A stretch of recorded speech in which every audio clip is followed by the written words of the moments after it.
Here we are. We're back. This Life Ain't For Everybody podcast. Thank y'all so much for downloads, the subscriptions. We're so excited about the growth. Hope y'all are loving the guests, the diversity in topics, from the music to the athletics to the military to the lifestyle. Today, we are staying in the alcohol spirits industry, I would call it. I think it's more complex than that, more sophisticated than that. We're going to talk about wine. Today's episode, though, even though we're talking about wine, is brought to you by Two Spirits Company, the #1 whiskey in the world, Tennessee, Lynchburg, Tennessee, the iconic brand of Jack Daniel's Tennessee whiskey. Thank you, Jack Daniel's, for supporting conservation, hunting, fishing, providing, living off the land. Enjoy it responsibly. Never allow underage drinking, but take Jack with you wherever you go, camping, duck camp, celebrations. He's there for the sad times. Whenever we've needed Jack, he's been there. But again, moderation, be responsible, and never allow underage drinking. Today's episode of the podcast is also brought to you by our friends straight out of the wine capital of the world, the Napa Valley of California, Hunter Glenn Vineyards and Winery, HG. And that is who we are going to put into pretty much every one of our cooking segments from here on out. I'm loving the Merlot. A lot of my friends love the Chardonnay. We're liking all of the Cabernet Francs that we are drinking. We're going to learn about all of this today, because joining me on the podcast, this episode today, we have Jeffrey and Caroline Shiflett from HG, Hunter Glen Wines and Vineyard. I'm excited to have them. We're new friends. We're fast friends. We have a lot in common. We all love to hunt and fish. Caroline doesn't pull the trigger, but she loves to eat wild game and fish. Jeffrey, Caroline, welcome. Hey, thank you, Chad. Thank you for having us. Thank you. Caroline, when you talk about, I just get this feeling that you and your brother are really close, and it takes close siblings to go into business together. You're very proud of him for what he's done with the land and how he lives his life and his approach to this. Give me a little bit of that thought process of when you look at Jeffrey, when you think about what he's doing, you having, the ideas and the vision of growing this brand through your marketing expertise and your sales experience. What do you think of as your brother as far as his overall presence in the wine field, his winemaking abilities? Talk to me a little bit about your brother, Jeffrey. Yeah. I'm obviously very proud of him. I think one word to describe him best is unassuming. He is incredibly humble. And as a farmer and a winemaker, I think he just has an incredible gut instinct that I really admire. We've built this brand slowly but steadily over the past coming on 8 years. And it's really been about, not only trial and error, but just that gut instinct and trusting what we think is the best possible wine that we can put in that bottle and share with our friends and family and beyond. And you think that has a lot to do with his expertise of the land and his ability to grow a grape, fill a grape, taste the grape, and know when to pick that grape and start the bottling or the process of making the actual wine? Yeah. Our family's been growing grapes for over 40 years here in the Napa Valley. We grew up in this area. Our family's ranch, we've spent summers and holidays, and we've, walked every inch of this land. And I think, Jeffrey's not formally trained in any way. We've learned everything that we've been doing on the job, him in particular. And I think just, again, that gut instinct is what's really been able to drive it all the way through for us. And when you look at this bottle sitting here in front of you, there's 5 bottles to be exact, but you see the logo on it. When you see that, talk to me about the pride factor, Jeffrey, of listening to what your sister says, the way that your family looks at what your abilities are. She even used the term unassuming, which when I got out of the truck and I saw you, I thought you might have been like the ranch hand, like you're dressed, you look like a cattle rancher with your hat and your pants and your Carhartt vest and everything that you're wearing. What does it mean to you to hear those words from your sister Caroline and then look at that bottle and see that logo 8 years into this? Is it a ton of pride and exuberation? How do you feel about it? Yeah, well, thank you, Caroline. I appreciate it. And I think, give a little credit to Caroline. We work very well together. She lets me kind of be myself, but also encourages me to push a little bit out of my boundaries, which gets us to where we should be. This bottle means everything to us. It's only been 8 years in production, but we've been working on this our whole lives, growing up here, being together. We're 18 months apart, so everything we've done has always been together. And I think that's why we wanted to create this company together, to really continue that relationship in our personal lives and work now. Why? Give me a rundown of this area. Why this area? When did the explosion occur, and why did it occur here? Is it all to do with the topography and the soils, or was it somebody that just said, "Hey, I'm going to go out on a limb or a vine and try this"? I mean, why did it explode in this part of the country, out of all places in America? I mean, I think the valley is very important. Napa Valley is about 30 miles long, touching the San Pablo Bay on the southern end, going up towards Calistoga on the northern end. And the shape of the valley determines different weather characteristics. In the southern end, you're getting more of that bay influence, so the diurnal temperatures between night and day are changing more than up north, and so that determines that we're growing Chardonnay and Pinots down on the southern end, and the hotter, more narrow valley up in the north is kind of where the Cabernets and Zinfandels are coming from, because they're hotter and need a little bit more of that heat to get through the ripening. And as far as the overall reasoning of the explosion of wine in America, it's the number one place in the country, right? I know there's other places that grow it. I know in Washington they grow the grapes. I know in Santa Barbara, and I'm sure there's tons of places. You could probably educate me on that, I'm sure. But is this safe to say that this is the number one wine producing area in the country? And then where does it rank in the world of wine production? I mean, yes, in the country, I would say it's number one. Everyone's going to have their opinion of where they're from and why it's better, but I think It certainly put California wine on the map. I mean, Napa Valley really started to make a name for itself in the late 70s, competing with all the old world wines that were, more fashionable, more popular at the time.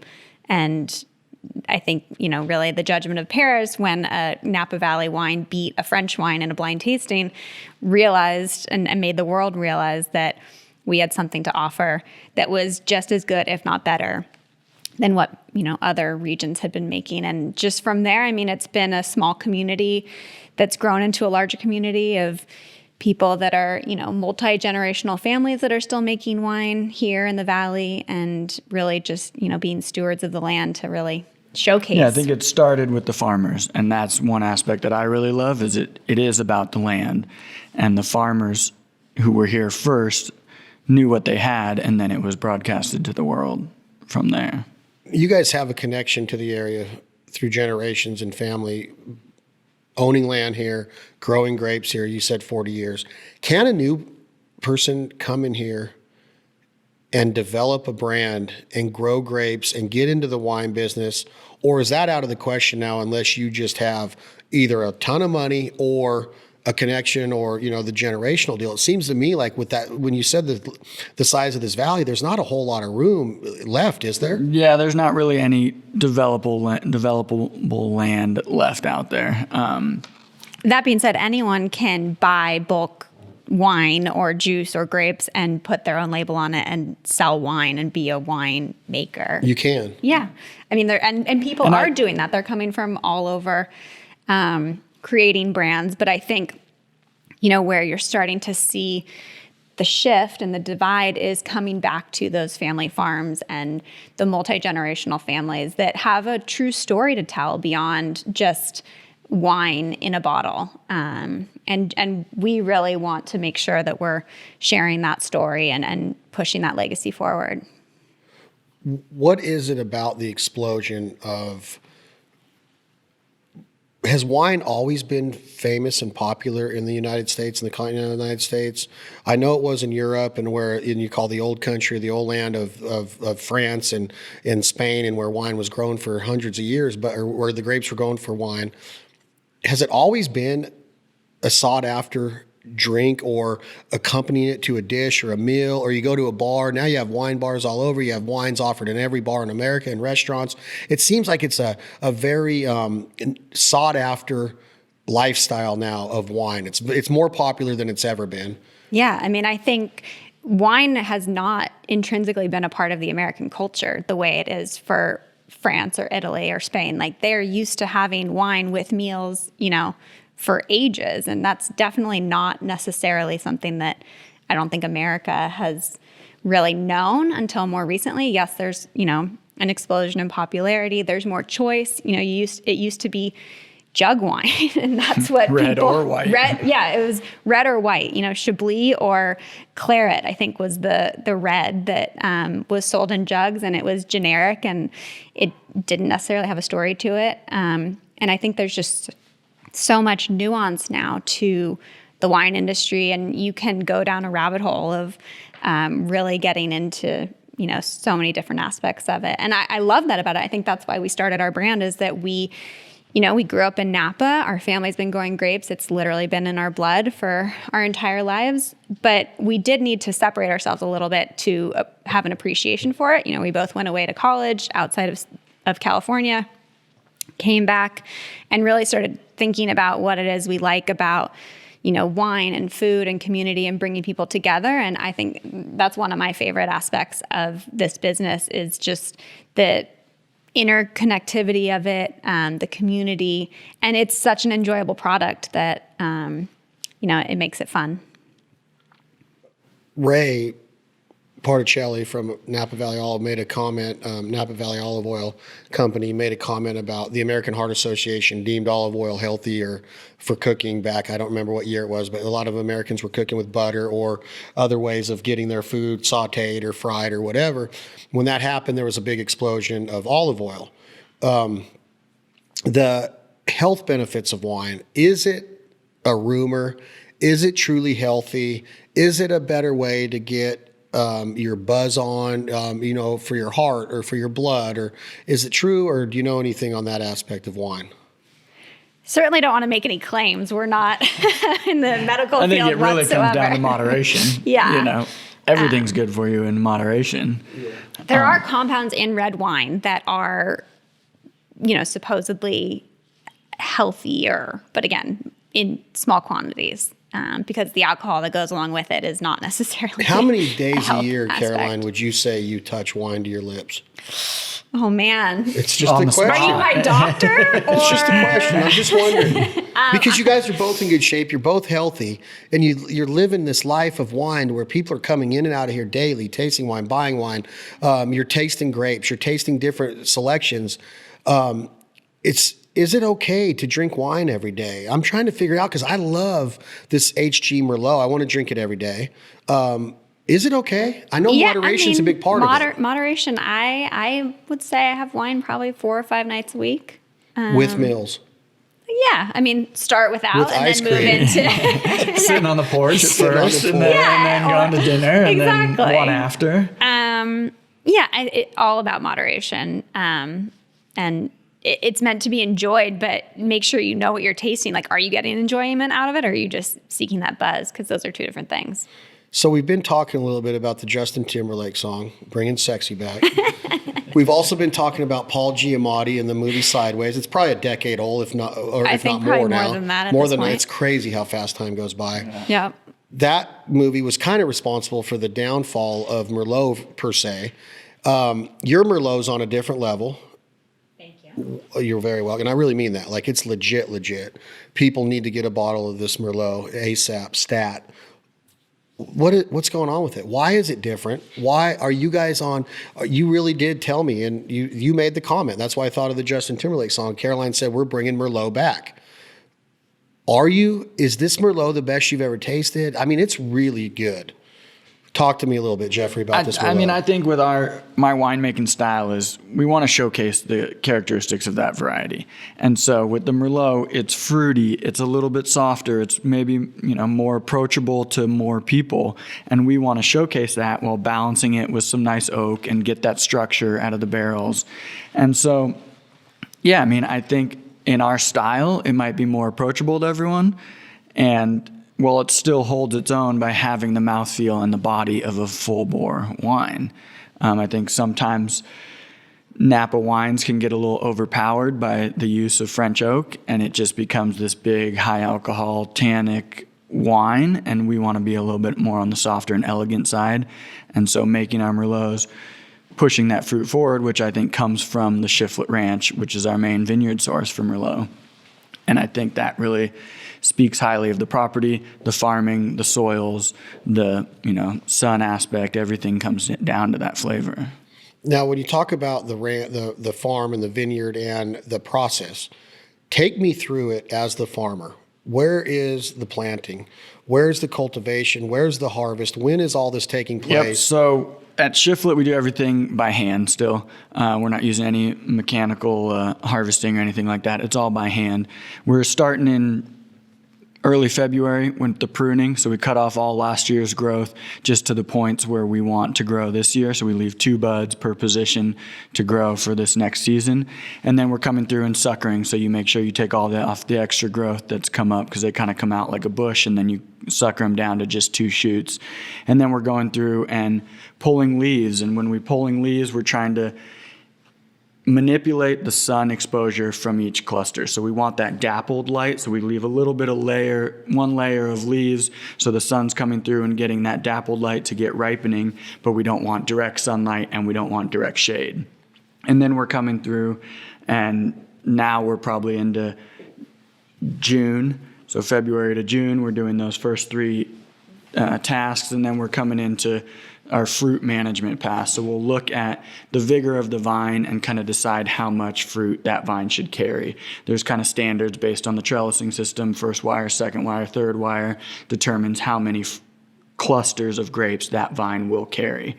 And that's into kind of late July. And then August, we're going through late July, early August, we're getting into veraison, which is where in the red grapes, it goes from a green berry to a red grape. And so that's when the skin is softening, the sugar is becoming more present in the grape.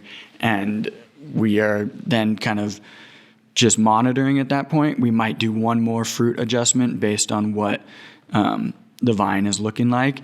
And then for the white wines, we're coming in late August. We're starting to harvest Sauvignon Blancs, a little bit of Chardonnay into early September, starting to pick. Everything's done by hand.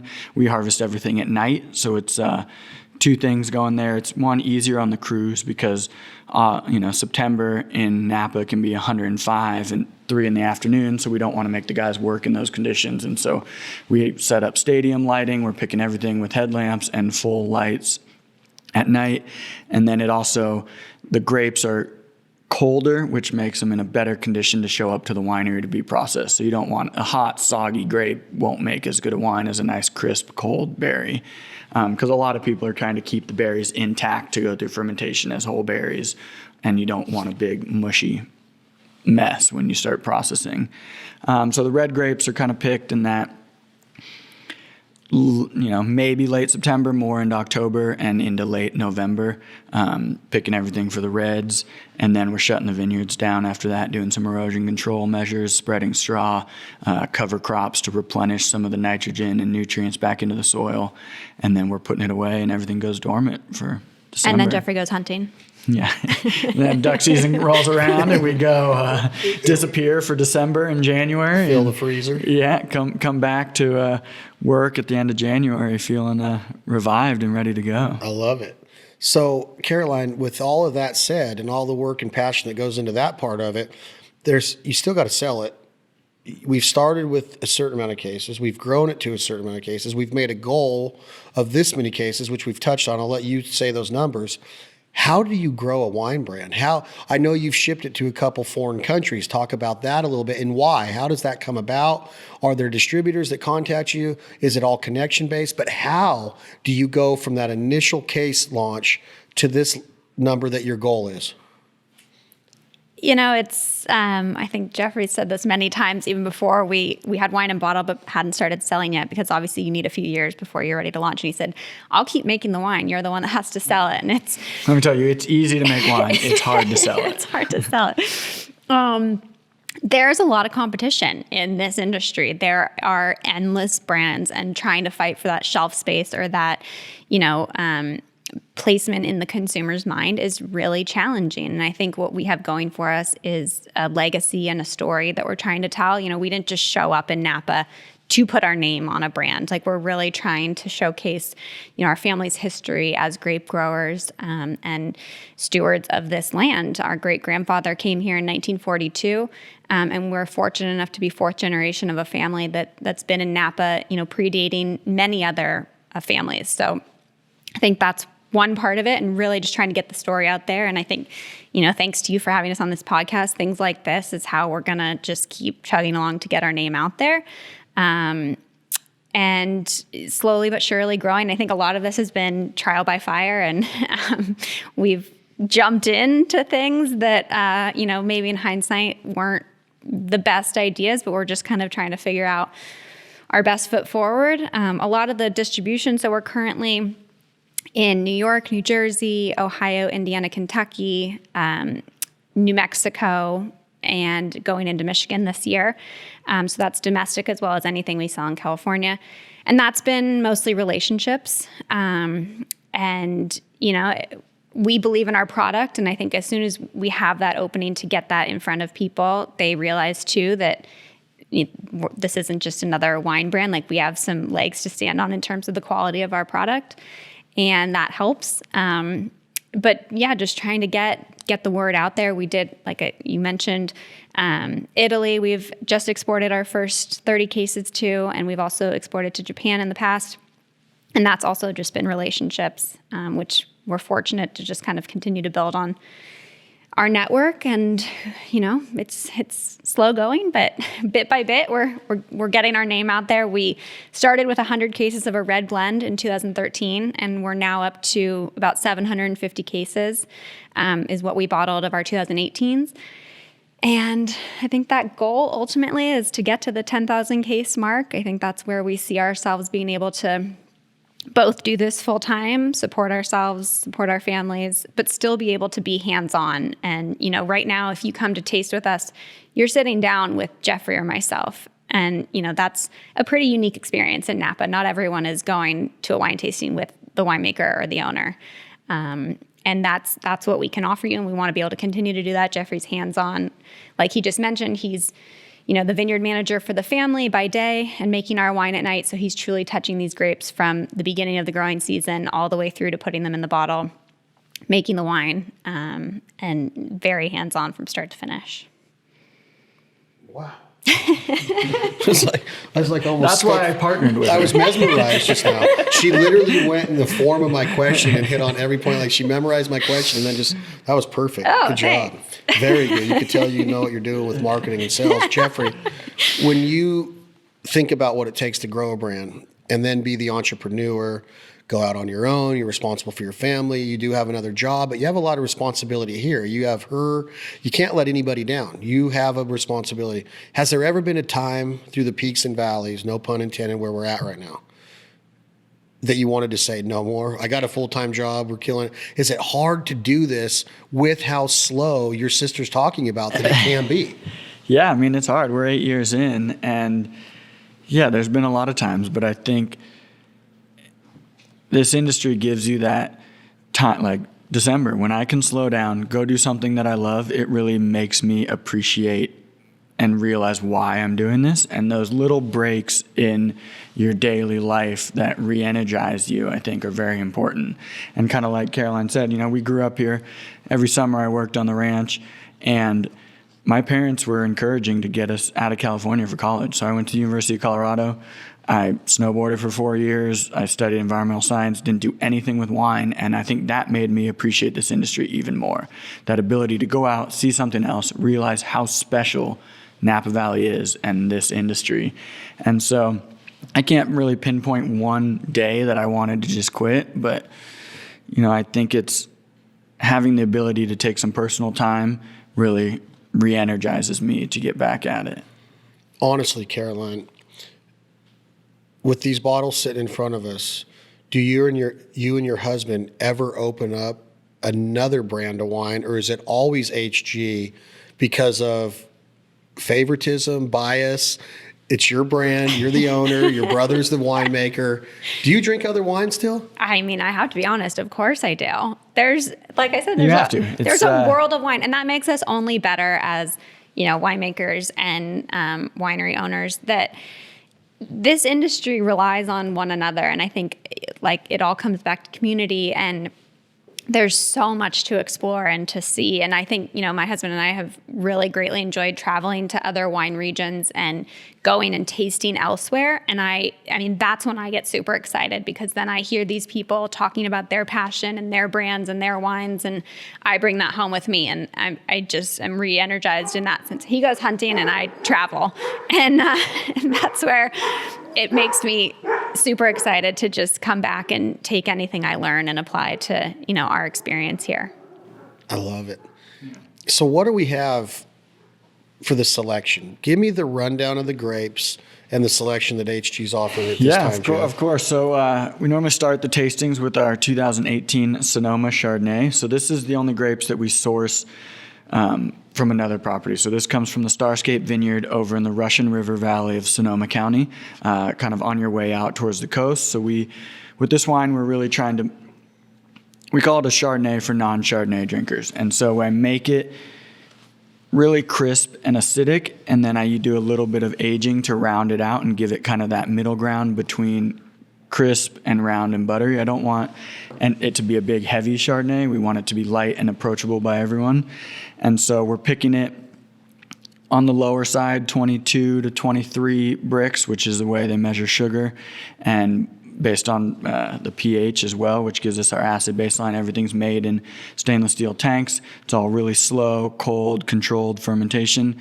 And then I round it out by doing 50% of the barrels through malolactic fermentation, which is a secondary fermentation where you add some yeast and it turns the lactic acid into malic. No, other way around. The malic acid into lactic acid, which kind of softens it and gives it that roundness. And then we age it for 9 months in about 20% new French oak barrels. And so you'll kind of taste through it. It's got that kind of minerally crisp acidicness rounded out with some, lemon zest, white flowers on the back end. Why is it for non-Chardonnay drinkers? I think a lot of people have an aversion to Chardonnay. I do for sure. Yeah. So, you hear people say ABC. I drink anything but Chardonnay. And I love pouring this blind for people because a lot of people don't realize that it is Chardonnay. Because I think people just have in their mind this idea of Chardonnay that it's big and bold and buttery and oaky. And it's just, sometimes undrinkable. A lot of people like that. That is one style of Chardonnay that plenty of people appreciate. But they don't realize that Chardonnay has this whole other side to it. And it's really just a stylistic preference of the winemaker and how you're processing it to get that different, characteristic. And so it's very approachable. That's why I say it's for people that don't like Chardonnay, and enjoyable kind of no matter what side of the spectrum you're on. Okay, so do we do the Chardonnay the same way you do a red? Yeah, swirl it around your glass. I've been drinking mine, so I need a little more. Oh, I thought that was water. So roll it around the glass. Swirl it around, yeah. And that's just loosening up, letting some air get in underneath it and letting the flavors expand, right? Exactly. The oxygen, kind of volatilizes the aromatic compounds, increases, the aromatics, and yeah. You do that good. I got to get that down. Okay, so your nose goes into the glass. Big deep breath, kind of get that lemon zest, little white florals on the. Do you breathe in through your nose, or is it all for aroma right now? So nothing through your mouth, right? Yep. Tropical flavors, like I think it really doesn't even smell like Chardonnay. No, it really doesn't. It's that lighter, brighter, more tropical profile, I would say, of Chardonnay. Yeah, it's so good. Like it doesn't have that. I don't know. Chardonnay to me has always had a really, really weird aftertaste to me that I do not enjoy most of the time. Yeah, I think that would be the oak or what they call the butter characteristic. That's smooth right there. Yeah, there's no aftertaste. It's great. No. Like it goes down. Yeah, I don't know. It's so good. But you've got the mouth-watering acidity that just makes you want that next sip. It's just craveable, I think. And I love the weight of it. I think it coats your mouth in a way that's really pleasing to me. Again, without being in your face.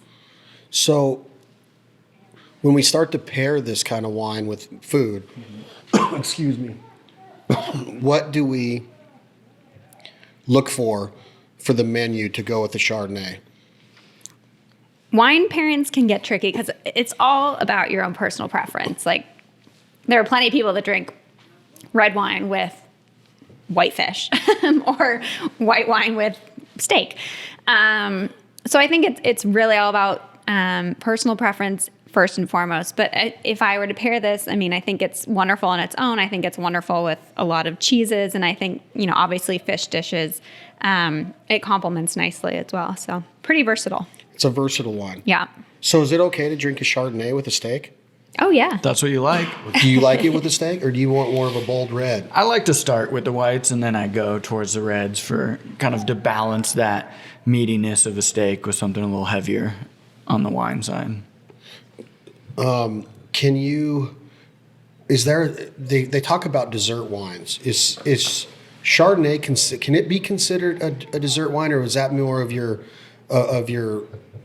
rosés or your chocolate wines? Or Dessert usually implies that there's residual sugar in the wine. So this is a dry wine. All of our wines are dry. And this would not be considered a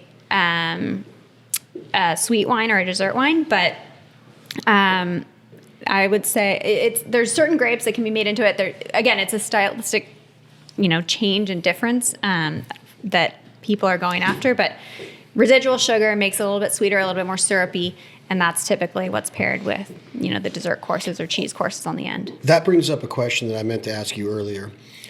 Sugar in wine. You hear people talk about the wine hangover. Is that come from all wines, or is that something to do with the blend and how much sugar is added? Is there sugar added to wine in the process? What makes that wine hangover or that drogginess? What happens in that instance, as opposed to maybe, I don't know, and I'm not saying that I get hung over all the time. I'm saying that when you don't hear about the beer hangover or another kind of spirits. It's that red wine hangover. It's that red wine hangover. And it all comes down to consumption too. Back to our moderation question or point. But no, I mean, the more sugar that's in a wine can definitely, I think, is that all contribute. I think that some people are affected by the sulfur as well. So sulfur is used to stabilize it for shelf storage, and that can affect people as well. I think there's a lot of controversy around sulfites, though. People think, oh, I'm allergic. That gives me headaches. I can only drink wine from France because there's no sulfites added. Sulfites are naturally occurring in all wine. They are present in the seeds and the skins of the grapes. So no matter what wine you're drinking, there's sulfites in it. I think, but then, some wines may have certain additives. Like, you can't add sugar. That's not allowed in America, or at least in California. Yeah, not allowed. But you can add coloring agents. You can add, oak chips. All these kind of shortcuts to make a certain wine. These are typically wines that are on the cheaper end of the spectrum because a new oak barrel costs $1,200. So not every wine can afford to, give some oak profile to a wine that way. So they may chip it or whatever else. And those can all be contributing factors, I think, to just everything that makes up a wine. So I think the cleaner the process, the lowest intervention, minimal intervention, both in the vineyard and the winery, which is what we try to practice, is probably a safer bet. But I can't help you if you drink, just entirely too much. Well, I mean, it's kind of the social part of wine is like one bottle leads to another bottle. Oh, yeah. I've been there many nights myself. That's for sure. It's so fun, though. It's it's such a social Well, and deal. that's why we make it, to share it with friends and family. We're not trying to be that label that is so expensive or so hard to get that you don't want to open it with friends. You should open a bottle every night someone sits down with you for dinner. It's crazy to me. I have these bottles of wine. I have these bottles of whiskey. And I'll just tell you what one of them is. I have a bottle of the Eric Church Jack Daniels that he did this year with the single barrel, and he signed it. And I'm like, I'm going to open this and drink it. I talked to the master distiller. I said, should I open it? He goes, every bottle of whiskey is meant to be open and drank. That's why we're here. And then I go on the line, and then you go online, and there's people paying $4,000 for an unopened bottle of Eric Church signed Jack Daniels. I'm like, well, maybe I shouldn't open this bottle of whiskey. Like, what's going to be in 10 years? And I thought that with baseball cards, and none of my baseball cards are worth anything anymore. But you know what I'm saying? It's like every bottle of wine is meant to be drank, right? Tell me this about wine. Storage temperature and the angle of the bottle when you're storing that wine, is it okay to store a corked wine like these are standing straight up? Or most wine fridges are angled, but some of them are angled in a way to where I don't know if that cork, because the cork needs moisture not to dry out. Educate me on that part of wine. Yeah, so you want to keep it, temperature stability is the number one thing that'll keep a wine or age a wine longer. And so you want it that 50, maybe 55 degrees. The temperature itself is probably less important in the temperature swings. You don't want a wine doing a 10-degree temperature swing every season or something like that. And with the corks, we use all real cork, and so it needs to stay wet to kind of keep the seal on the bottle. As it dries out, it'll shrink, and then oxygen would get into the bottle and spoil it. So is it best to lay it flat if your kitchen's if you got your thermostat set to 68 to 70 degrees, that's not a safe temperature to store wine on your kitchen counter, is it? It's not ideal, but I think there are those bottles that you're going to drink within the next couple weeks, and then there are those bottles that you're going to drink over the next couple months or years. And the longer you keep a wine around, the longer it should be properly stored on its side in temperature control. Just like olive oil, you don't want to keep your wine next to the stove, or in sunlight, or certain things like that you can help mitigate the effects of certain elements. But it's perfectly fine to keep wine in your kitchen as you're popping those bottles, on a weekly basis. I'm worried a little bit. I think I have a couple bottles that I've been storing in the wrong upright. Well, not upright, but maybe a little sun exposure, maybe. Yeah, that would not be ideal. It's hard because you want to present them and showcase them, but they need. I don't want to be a wine snob, but like I told the olive oil family, the Parcellis at Napa Valley, I'm like, I look at that bottle, and as simple as their logo or their label is, and as simple as your logo is, I love having the HG stuff to be seen. I love having that olive oil in the view of my friends and family that walk through my kitchen or when we're cooking, right, and socializing. There's some brands that you take pride in to where I've never had an olive oil that I want to leave out on the counter.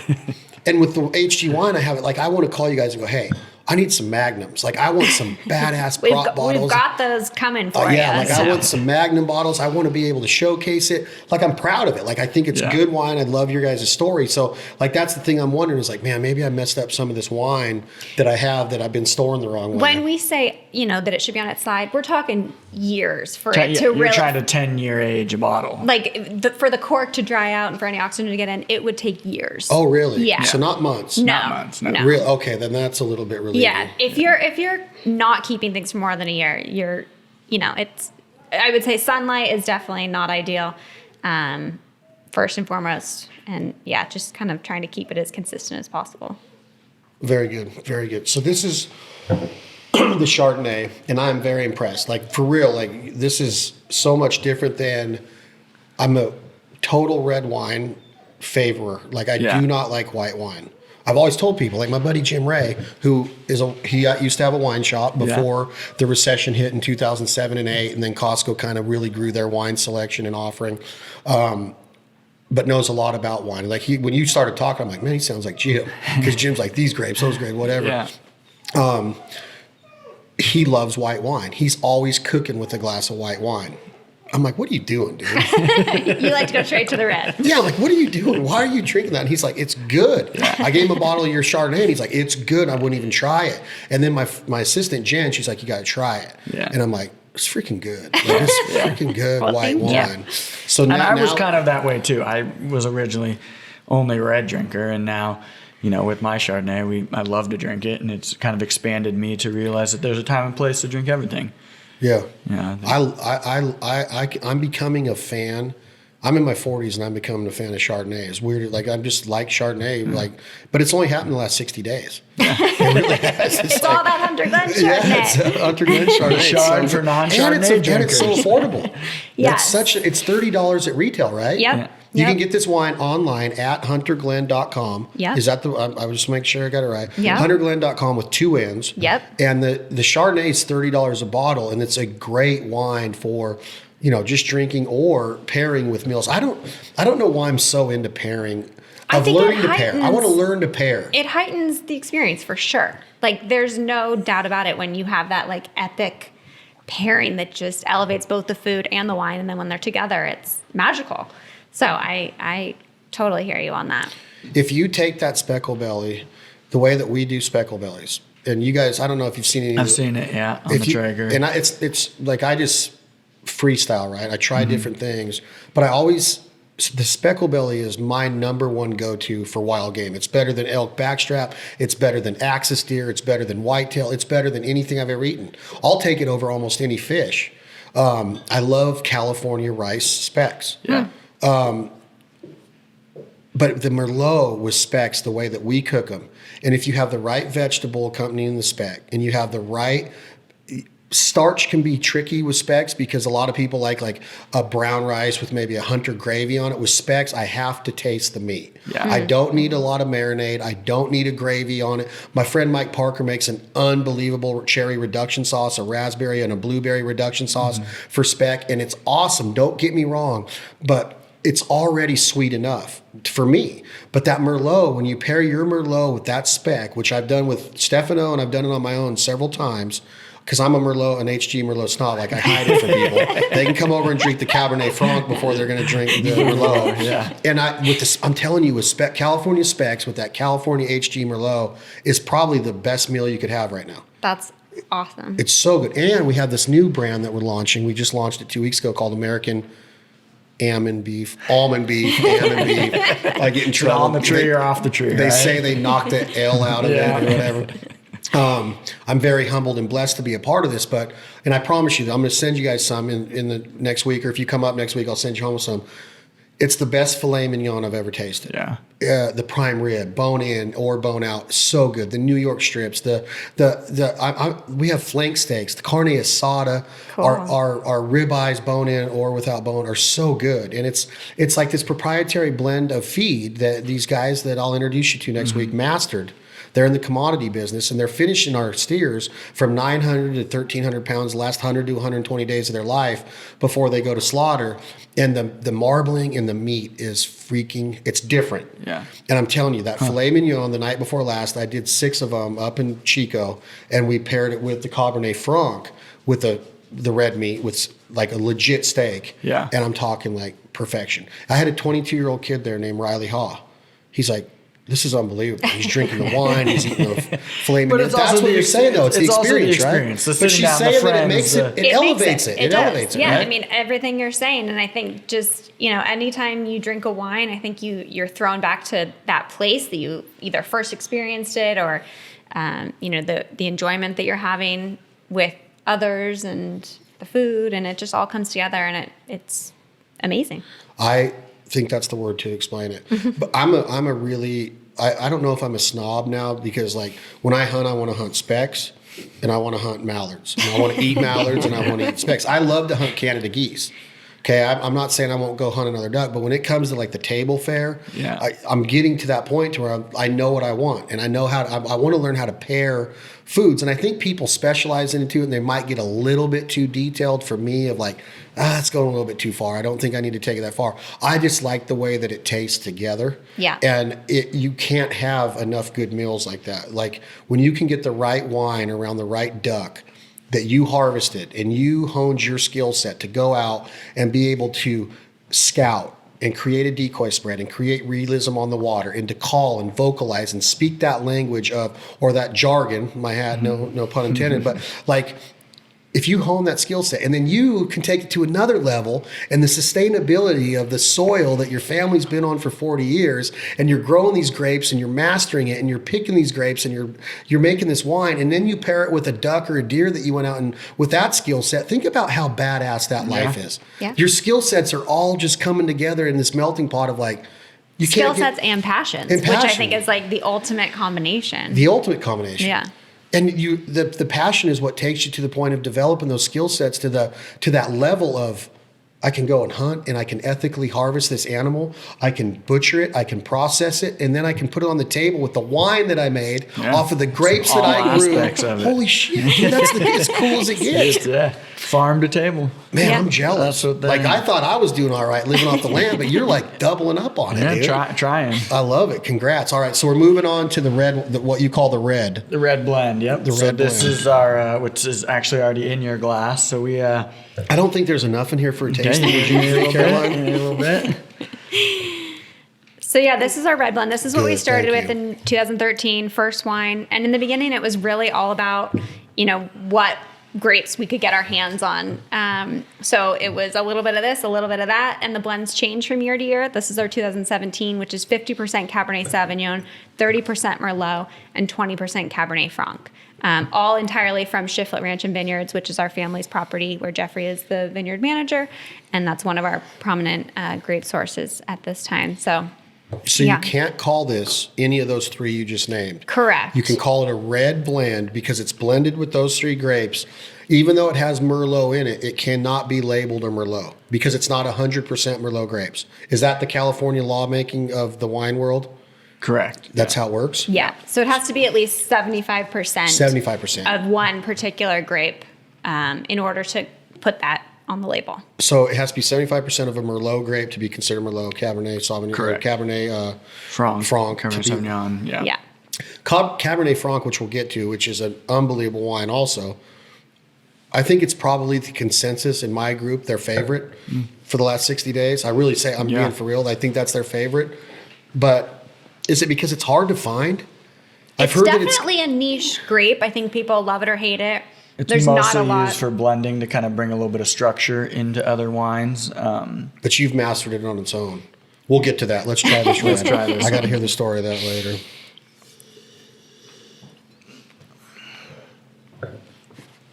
So yeah, I think this wine and the Chardonnay really meant to be our everyday drinking kind of foundational wine, something we've offered since the beginning of us making wine together. Something that you can enjoy, often. It's not something that we want you to necessarily save for a special occasion. But I also see this as a great table wine, food friendly, right? It's really food friendly. This needs to be poured into clear jug and put on every bass table, over your shoulder. Yeah, it's so good. It's just smooth, right? Yeah. Yeah, and I think you just take a note of the color of this wine. You'll see across all our red wines, I think it speaks of this ranch and the soils that we have. They're all kind of that same garnet ruby color. The color goes, there's not really a huge watery ring around it. The color goes all the way through to the end of the glass. I was just going to say that, and don't take this the same way, but it almost looks like blood.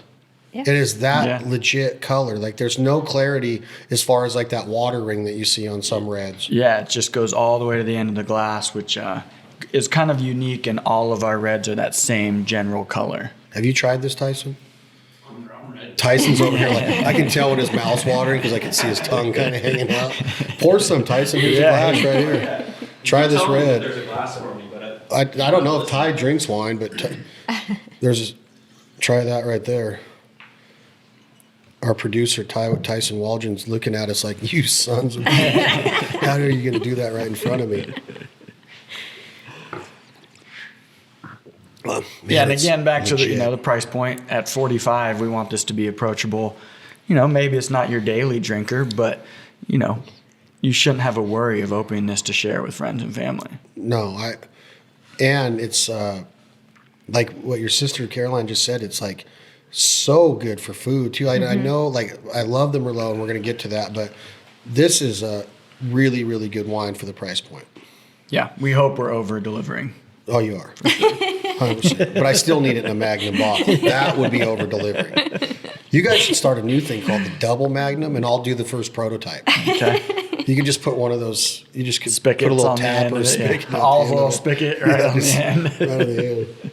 We went in there and watched Jules fill the bottles today. Yeah. That's so old. It's wild that they still fill them there. It's like that milk crate with a cushion on it. I'm like, is there not a robot that can be doing this? And they're like, this is that milk crate's been there for 80 years, something, it's 60 crazy. years. Yeah, 1931 or something. Yeah.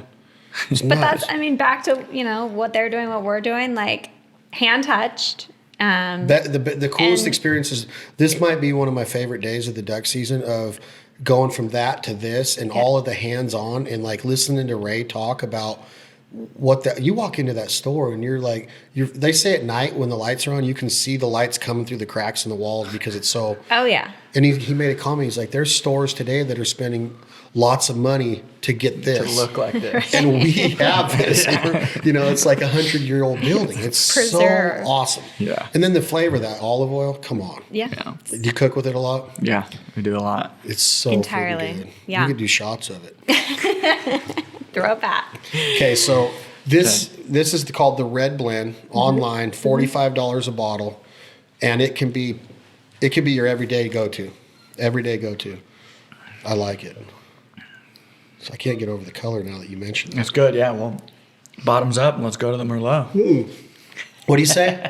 Bottoms up. No, the other one. Clear it. Clear it. Clear it. Time for the Merlot. Tyson didn't clear his. He's over there. I think he was swiping right or whatever you do. I know that's what Ty's doing right now. I can't. Uh-oh. Caroline needs a dump bucket. No, I just have to take smaller sips. Yeah. So on to your favorite. Merlot. And so now with the next three wines. We're going Merlot next now. Is this going in the price? Correct. Right. So Merlot, Cab Franc, and Cabernet Sauvignon will be next. And you can see with these different labels kind of the mindset. So another thing to mention, Caroline's husband, Jared, does all of our design. So we really try and use family and friends to create everything. He's a graphic designer. Only On the by side. hobby. Oh, by hobby. Oh, cool. Yeah. So with these, they're supposed to be like a book spine. So like a leather bound book that you can kind of line up in a library and keep together. I do. This is our first time releasing these three wines. So our 2017, we've been sitting on these for 3 years now, over 3 years. And we just released these in the fall. So this is our first kind of, first time releasing this package, which we're super excited about. First time ever making a Merlot, actually. And also first time making a Cabernet Sauvignon. We made a little bit of Cab Franc in 2014. So excited to get back into that and present these three wines together for the first time. So we're presenting them together for the first time, but let's not forget about how we talked 20, 30 minutes ago about bringing sexy Merlot back. back. Bringing Merlot back.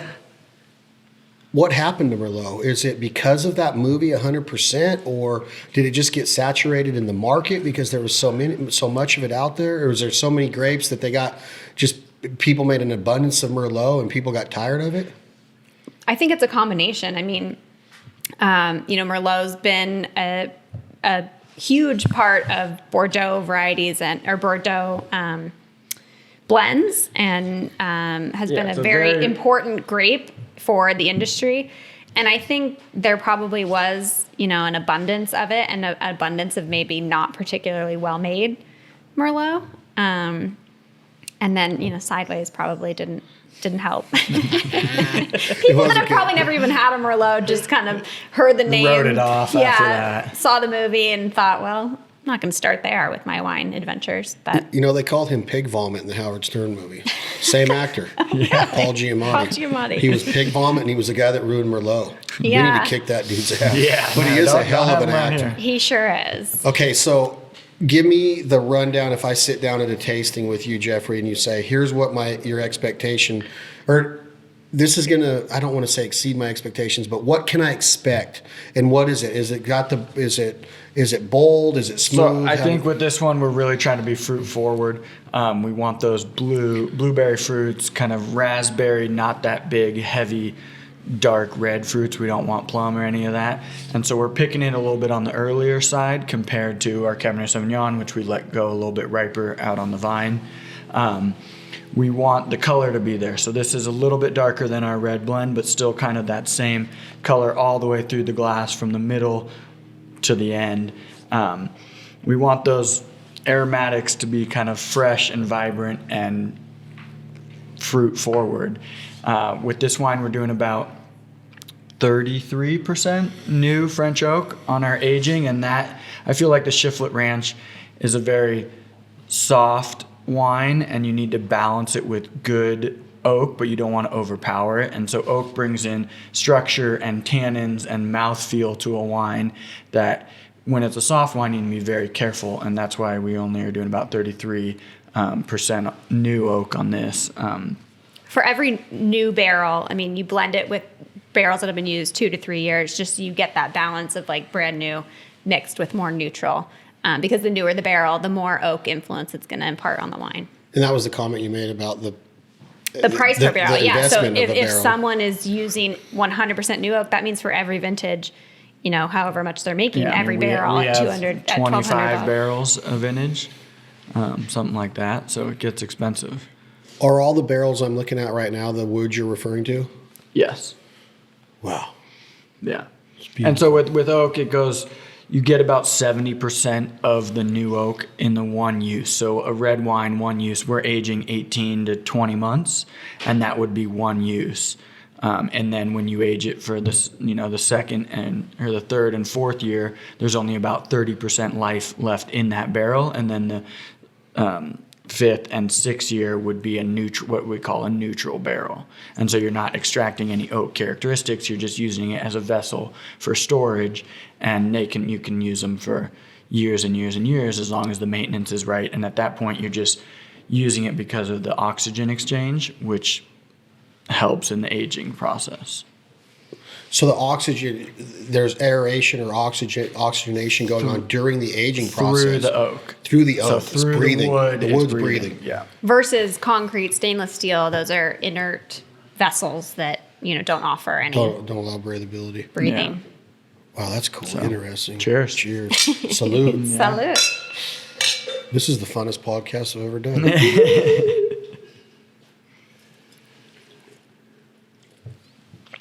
I think Merlots sometimes maybe have a bad rep because they can be what I describe as flabby. They just float away. There's nothing there. And I think ours just has this, again, the acidity is there, the fruit, a little bit of tannin and structure, like Jeffrey said. But, you know, it lingers. It's still in my mouth, and it's still... Like big time. And, and the aromas linger too. Yeah.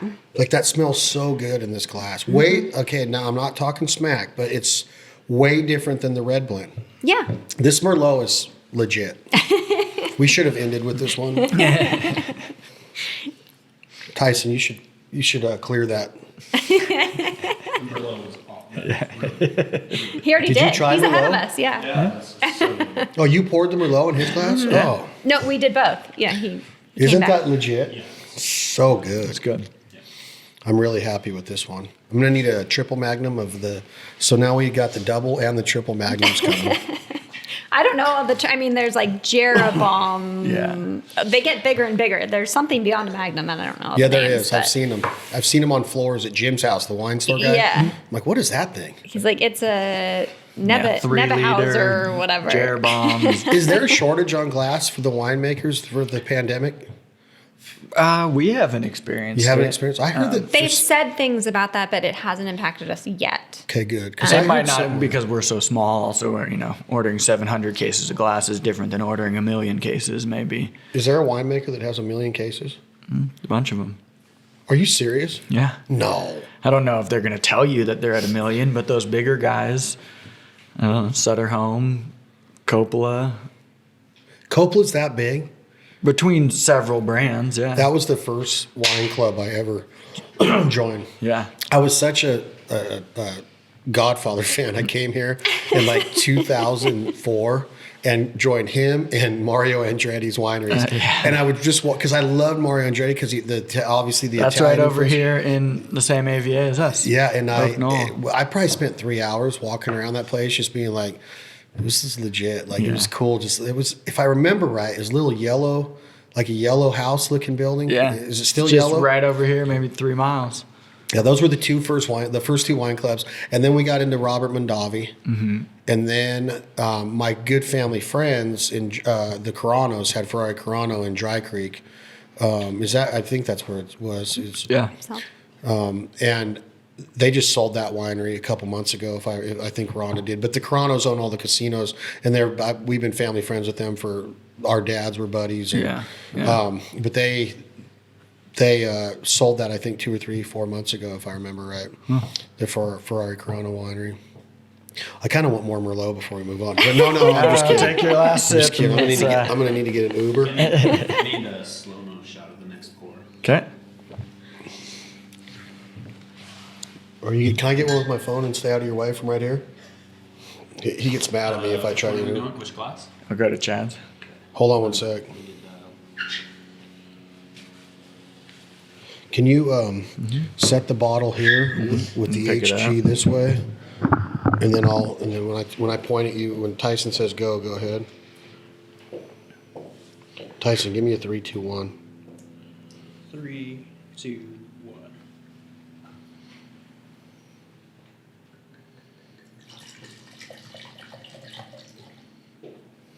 Beautiful.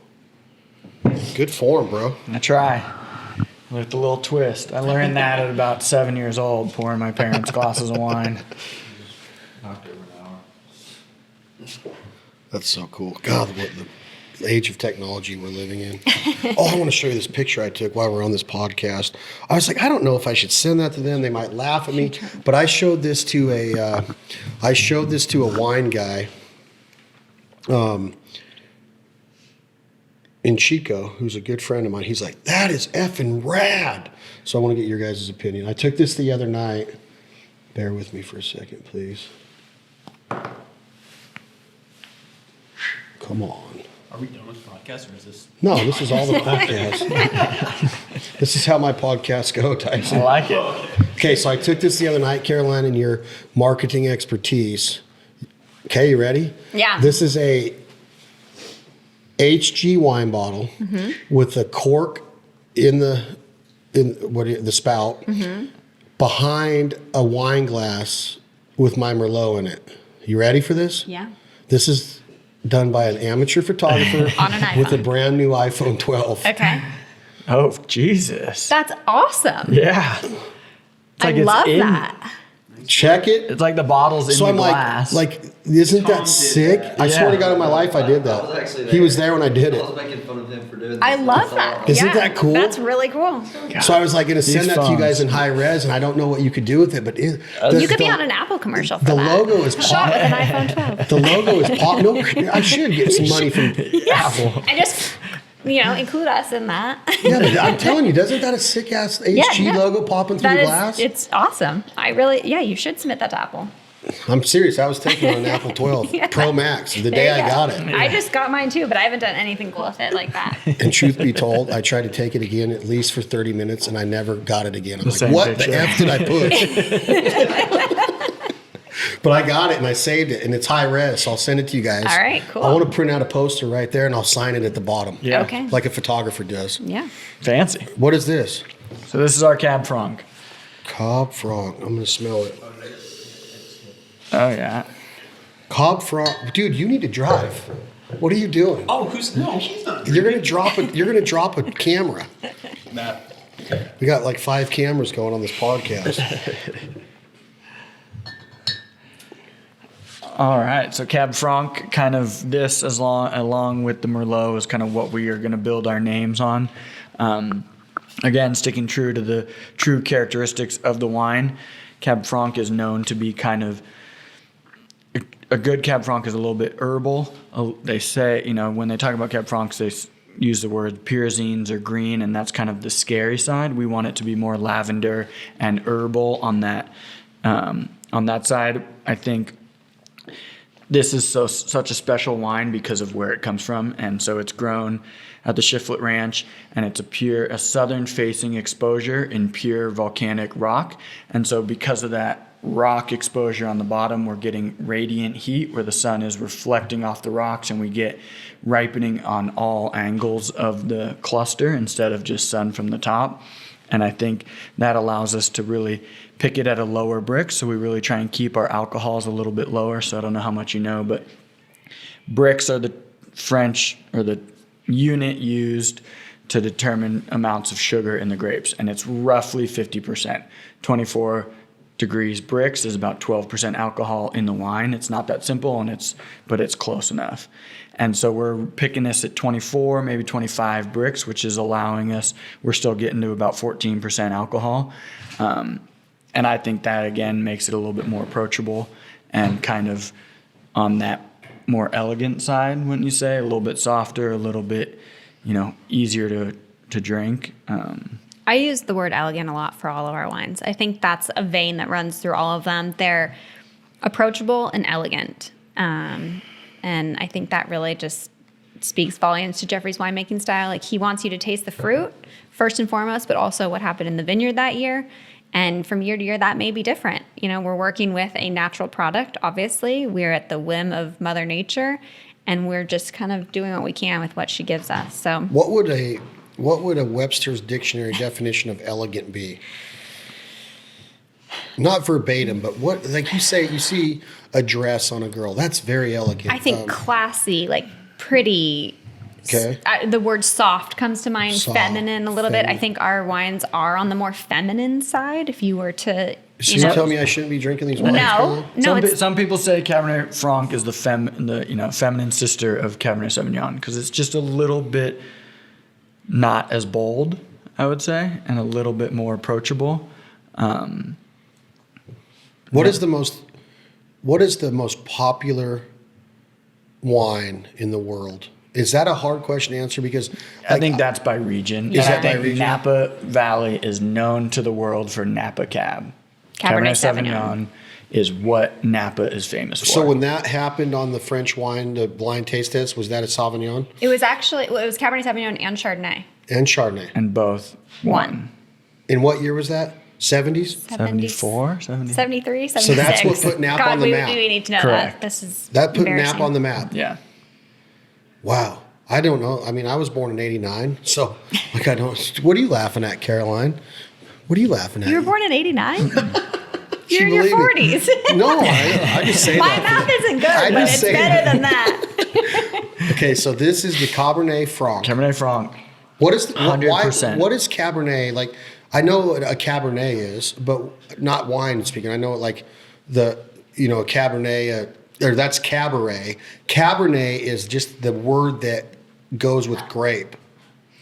It is the grape type. It is the grape species. Cabernet Franc is entirely different from Cabernet Sauvignon, even though they share the Genetically, first yeah. name. So is that the only way that you use Cabernet is with a grape? Is that where it comes from? Is that grape? I think so. I is that- assume is- so, because it's a color too, but I'm sure that color probably comes from the grape. It's a color. I think that That's in what a it is. Pantone book, there's probably a Cabernet somewhere along the lines. Because the but- wine was that color. So you Right. can again see the colors here that, garnet, ruby. Do you have a favorite, Jeffrey, of your wines? God, it I'm smells kind of good too. it's split between the Cabernet Franc and the Merlot.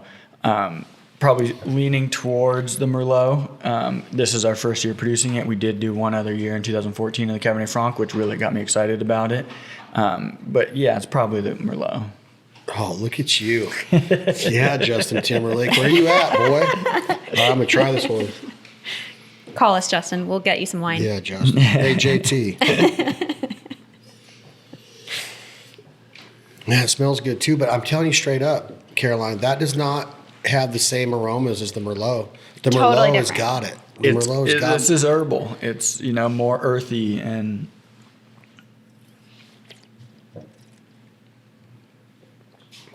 Who knew that a duck hunting show would bring me? You're to learn- expanding your I know. your I feel horizon. so sophisticated. yeah, I feel so learning how to sophisticated. swirl. I'm usually drinking moonshine around a fire in Arkansas, and here I am in the Napa That's a hell of Valley. an Tyson. experience too, though. Oh, dude, you need to come to Arkansas. with me. Yeah. You're more than welcome. Yeah. We bring wine down there. They drink wine with dinner down there. Oh yeah. Yeah, I'm duck sure. hunt, a little moonshine, a little. I know you're going to ask yourself what he's doing. Yeah, this is quite a contraption we've got here. This is a lens that we have now. We're not going to say what it is, but I'm going to show you guys a picture of an eyeball, a human eyeball if his eyeball we took with this lens, and it will freak you out what's going on in the eyeball. That's crazy. It's crazy how detailed this is right here.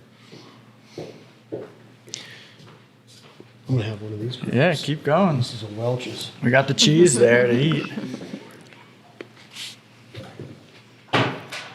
I like this one, but I like the Merlot better. It's funny. So since we've released them, and the few people we've been able to see in tastings throughout the fall, it's almost a 50-50 split, but the group goes one way or the other, it seems. Like As a table. As a table, they love the Merlot or they love the Cabernet Franc. Man, that's good too. It's just, the Merlot's my favorite so far, though. it's the day of the week. What are you feeling? What are you eating? It is Thursday right now. Yeah, what have you been doing? Tyson, you should cut up some salami there, bro. We're eating salami, drinking vino rosso, amici, mio parli italiano e poco pochino stasera, which is tonight. Mm-hmm. You speak Italian? Un po'. Un pochino, poco pochino. But Nona is like, and I'm All like, about oh it. shit. You're like, more pasta, please. Yeah, I'm just like, yes. I will eat what you're serving. That's what I've learned at the party. First step I took in your house, Ray's standing there. He's like, "You like anchovies?" I'm like, "I've never been asked that, like in the kitchen." I go, "Yeah, have you had that anchovy dish that was on Was this Coppola's for menu?" lunch? No. Coppola put it on menu in 3 of his restaurants. Stefano helped him get it in the one here. On Coppola's menu, it's called Nona's Yeah. anchovies. And it's basil, garlic, Napa Valley olive oil, anchovies go in there for 3 days, and it just kind of pickles it, marinates in there, and then they're good forever. They take it and they put it on a little bit of a really, really good sourdough. I bit into it and I'm like, what the freak? Anchovies are one of those foods that will take you, when done right, they are next level. But they are a maturity deal, right? Like, Oh, yeah. there's It's not, love it or hate it. Like, That's what I was telling them is that there's not a lot of 10-year-old kids eating anchovies. no. Their kids are. Even 20, you're not eating a lot of anchovies. Well, they're also scary to look at. They're not pretty. I love them though. On Well- Caesar salads, I love them on Yeah. pizza. Like that sounds weird. No, I love them on pizza. Do you really? Oh, my God. That's my favorite way to Oh. eat them, probably. Oh my gosh, I love anchovies on pizza. Yeah. I learned that in Italy. Yeah. I learned that on the island of Sardinia. I'm like, they're putting anchovies on pizza, and I started doing it. I'm like, I'm You've in. been to Sardinia? Yeah, 100 times, a lot. Really? More Rivera. That's right where on we the went south. on our honeymoon. Really? Yeah. Oh, I've been all over Costa Rica, all over the Wow. southern tip. We didn't do the south. We did Uncle like Romulo. the middle and the top. Uncle Romulo's sailboat down there, spearfishing in the Mediterranean, Oh right my above God. freaking Sicily. Oh, I'm gonna have to pick your brain on that. Oh, like I could introduce you to so many people, but you saw the outbreak just hit Sardinia. Yeah, I don't think we're going for a while, but when we're allowed to travel again, I would be all about Into that. it. Yeah. The Amalfi Coast and then the boat ride over to freaking Sardinia is like, oh, please bring me back there. I could It's a swim. good life they've got going on over there. Oh my gosh, it's like the most non-stressful. Even doctors like, it's almost noon. I'm gonna take a nap. They're a blue zone too, aren't they? They're Really? considered a blue zone. Their people are living longer than anyone else. They're healthier. Yeah, They're, and they all smoke and drink Smoke. wine every night, and they eat ice cream every night at midnight. I'm like, but they take a nap. They take a sleep. nap, they take it a shows walk. you how healthy walking and sleeping is. and low stress. Like No stress. every day, is Stress has got to be the number one killer in the world. yeah. It just for like sure. it just takes over your mind, and like those in Italy, you're just like, God, I want to just live here because they could be the busiest store in the world, and they're just like, Close. I'm taking a nap. go to sleep. It's awesome. So did you already pour our last one? I did. Cabernet Sauvignon. So walk them through this one, Caroline. All right, so 2017 Cabernet Sauvignon. This is what made up 50% of our blend. It is 100% sourced from Shiflett Ranch and Vineyards in this vintage. First time making a Cab Sauv. I think like Jeffrey mentioned, we did kind of want to stand behind Merlot and Cabernet Franc because that's not necessarily what everyone else in Napa is doing. But then we figure everyone else in Napa is making a Cabernet. It's known for Cabernet in this region. So why not try our hand at it? And I think Jeffrey has struck an amazing balance here once again. Like it has 50% new oak around there. So it's definitely a bump up in tannin structure. And a bit more powerful, but still super approachable. Something that you can absolutely drink now, not something you need to wait 20 years before it becomes something that's even remotely drinkable. Trying to keep our wines on the lower alcohol side just so that they are fruity and fresh and something that you can drink a whole bottle of and not, feel terrible the next day. And I love that about this. I mean, I think Napa Cabernet is definitely something special, and I think ours is a nuance to what's being offered out there. Caroline, let me ask you this as a woman wine drinker.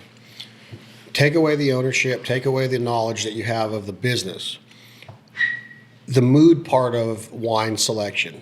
You've mentioned it to me before. Like, what kind of mood are you in? Stressful day, anxiety's at an all-time high. Anxiety can become a problem if you let it, but anxiety's real. Like, you can get anxiety just like knowing that you're going to The mind is a crazy thing. It's crazy, right? It's so like crazy of what our brains and our minds go through. Yeah. When it comes to mood, I know that you can pick different, like you could be like, oh, I want Neapolitan, I want mint chocolate chip. Like, but you can't really describe to somebody why you picked mint chocolate chip based on the mood. Can you with wine? I would actually think it's pretty similar to, choosing ice cream. It's like, what are you feeling in that moment? And that's tied to mood. Like, maybe today I want a fruitier ice cream versus a more basic chocolate chip or what, So a hot summer day, you're probably like, well, I don't want Rocky Road and all that heavy chocolate. Sure. I'm going to go with a strawberry sorbet. Yeah. But that's more based on the weather. Sure. But I think, I don't know, whatever's going on for you that day. Like, I don't think I pick wine based on, today was a really hard day, so I needed like high alcohol, strong wine to get me through. Like, I see all wine kind of as a similar enjoyment factor, and it's more just like, do I want something a little lighter tonight? Am I going to eat it with food? Do I just want a glass before dinner? Am I in a pool? Because then I definitely want rosé. Oh, I love that. Oh, really? See, now you don't drink rosé, do you? I can. Are you serious, Jeffrey? Rosé? I'm comfortable with it. Yeah. Are you for real? Sure. When is the rosé coming out? Actually, that big 30-gallon keg over there next year. Really? Yeah. Oh my well, gosh. this year, yeah. And I we'll forced bottle it him in a couple months. to try his hand at a rosé this year because that's what I want to drink. And that's going to be more pinkish, reddish in color, It's a right? beautiful salmon pink. Salmon pink. Yeah, it's made from our Cabernet Franc and Cabernet Sauvignon. Correct. So it's when we harvest the grapes, same grapes that are going into our 2020 blend, we bleed off some of the initial juice just so that there's a more concentration of the seeds and the skins with the juice for what we want to go through fermentation as a whole for the red.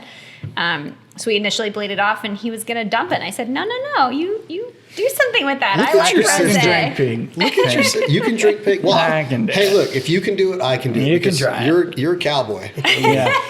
Sitting I'm on not- a floaty in the pool, you got to drink a little something. Okay, well, truth be told, You have a nice pool.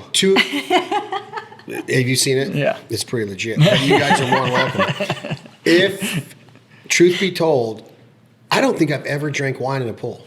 What? Swear on my life. That is probably my favorite place to drink wine. Are you serious? Yeah.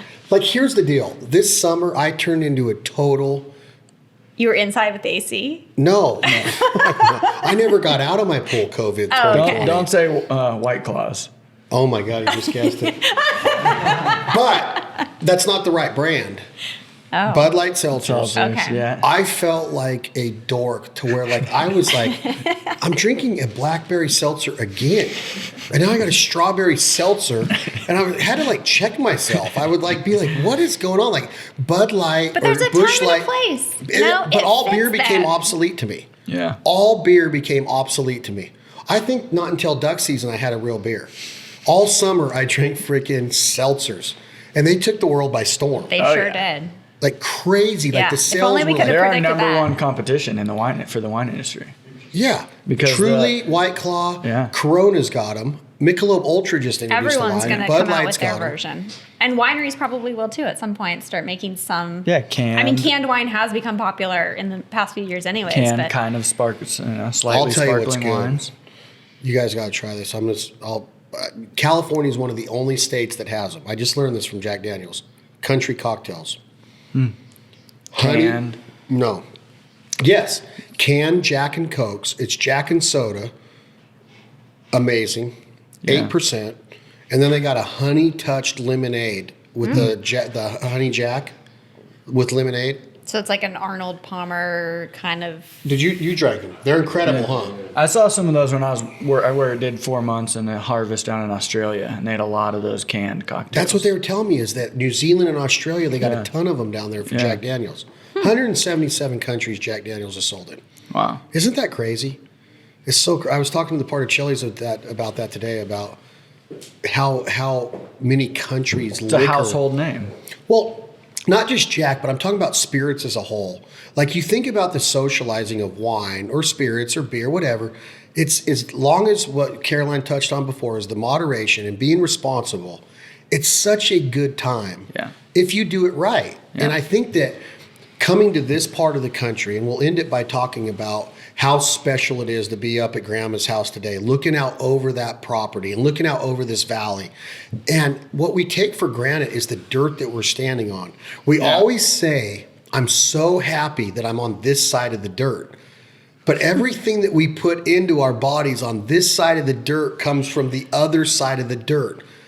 The beef that we eat is only tasting good because of what comes from the other side of the dirt. Yeah. The grapes come from the other side. Isn't that it's a weird deal. Like, the other side of the dirt is thought of as death and being in a grave and being buried, depending on your spirituality or your religion or whatever you believe in. I don't question any of that.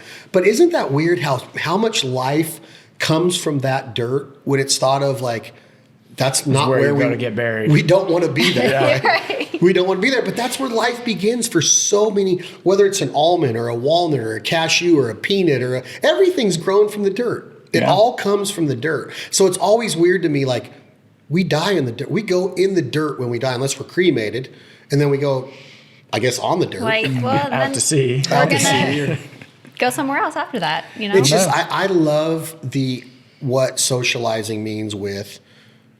If you do it right and you don't let it overtake your psyche, or you don't need it to control, your anxiety or your depression or your thought process or whatever. I just love being around friends and gatherings and socializing. You mentioned the pool. A lot of people, and I won't say that 2020 was not weird, because it was weird. But what it did for me is that I travel 300 days a year almost, trying to build Bandit or work on these brands that we've started, or help build these brands, or whatever it is. And I stayed home. I have not been on an airplane since I flew back from spring training on March 19th, 2020. I usually am on so many flights a year, going here, going there. We're usually driving thousands of miles. We're just coming over the Sierras into the Chico Valley to hunt ducks. But what it did for me is, like, my daughter, my relationship with my friends, all of the gatherings we were allowed to have right there, it reminded me of my roots, of where I'm supposed to be. Centers you. Gary Allen had a song of right where I'm supposed to. Gary Allen's a stud country singer, but right where I'm supposed to be, he had a song about like that. And I never really understood what he was saying until I was like, holy shit, I don't need to chase the dream all the time. The dream is right here. And we did it with socializing and good wines and good friends and all of that. It's just it's a cool concept of what COVID really taught me this year. Of course. I mean, if there's anything we can take, any silver linings, it's that we can do more with less, and we can really, count on what's important to us, and making sure that we keep those values close to us, and slowing down, and I think doing less is. I was on an airplane. I was coming back to Napa every 2 to 3 weeks. And I haven't been on an airplane either, so it's definitely. It's nice. It's nice. Yeah, it's a I nice don't miss change. it. I just drive the tractor. I don't fly anywhere. Dude, I would do that hard. If I never have to stand in a TSC pre-check line again. I don't miss that. That's for I don't sure. take any of it for granted. I love it. We talk about Louis C.K. all the time, about cell phones when we don't have reception and stuff. And if there's a Louis C.K. skit about you're flying in the plane and you lose Wi-Fi signal and you get all pissed off. And we're like, we have it good. We truly have it good right now. Right now, us three could FaceTime 3 different people and see our kids, see our family, 3 different countries. I mean, it's amazing what we're living in right now. Yeah. We're very lucky and fortunate, but also moderation. Yeah. Looking at this thing too much like he does. Like, look at him. Like, he's 22, he's almost blind. And what he's doing, he's looking at this thing called Tinder or something. No. But it is amazing how much time we spend on these things. Yeah. they do get us through. Don't get me wrong. I'm just as much as to blame. I'm like updating social media, emails. Now I'm looking at text. Now I'm looking at the weather forecast. Yeah. You wonder why we're going blind when you're always looking at this 4-inch screen, right? Yeah. I just think that everything in moderation, like we have to get back to this. Like, back to the land, back to the family, friends. And conversing. What I love about podcasting, Caroline and Jeffrey, is that we don't talk enough anymore as a community, as a social Don't network. call me, send me a text. My mom will text me and say, I love you. And I'll text my mom and say, I love you. That is so effed up. That's so messed up. Like, it's like, take the freaking time to pick up the phone. Like when I was a kid, and I know that I'm older than you two, I would dial a phone once in a while. I still know Stefano's home phone number. I know all of my old call him and say, hey, Mrs. Parcelli, is Stefano there? It's the best. What happened to the times to where you would actually sit across a table and have a conversation? You walk into any restaurant that we go to and you look at our table, it's embarrassing. Yeah. We're not sitting there talking or catching up or being friends or learning about each other. We're wondering how many likes we got. We're wondering what's the next step we need to take to make these brands better. It's kind of sad. It is sad. Moderation is key. Balance is key. It's okay to do that, but it ain't going to get you anywhere in the long run. The only thing that's going to get you somewhere are the memories, the stories that are being told, and the association with friends and family, the experiences. Yeah. And that's what this last taste is doing for us. All right. Well, I hope there's a bottle of wine in those experiences. Yes. This was the Cabernet Sauvignon. Correct. This is, can I say the price? Yeah. $100 per bottle. Correct. Worth every penny. And multiple bottles in one night has happened to me once in the last couple months. You live to tell the tale. Yeah, you live to tell the tale. Oh, I like that. Live to tell the tale. I like this one. You're still here. Breathe it in. Well, cheers. Thank you, Chad. Yeah, we really thank you so much for having us. Yeah, you guys are awesome, man. Thank you. Cheers, guys. Salute. Hunter Glen Wineries at hunterglen.com. On Instagram at HG Estate. Jeffrey and Caroline are going to do it. They're doing it. 100 cases to 750. Their goal is 10,000. I think they're probably going to do more than that because this stuff is extraordinary. It tastes good. Tyson, you like the taste of it? Well, I haven't tried the can, but Oh, you better come get some. You got an empty glass. Hey, Tinder baby, you like that wine?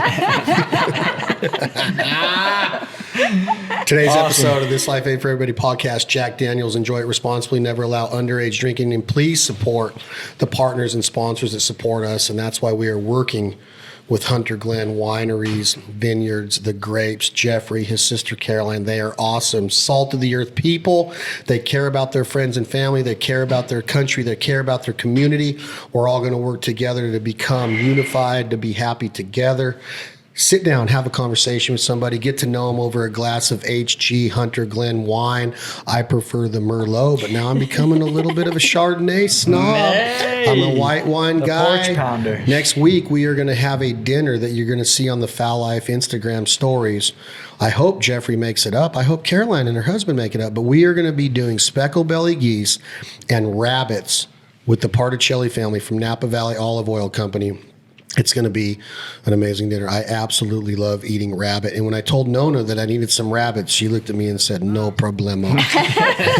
And I loved it.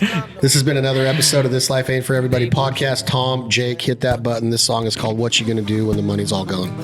I'd rather be poor living off in a hole, rich as hell without a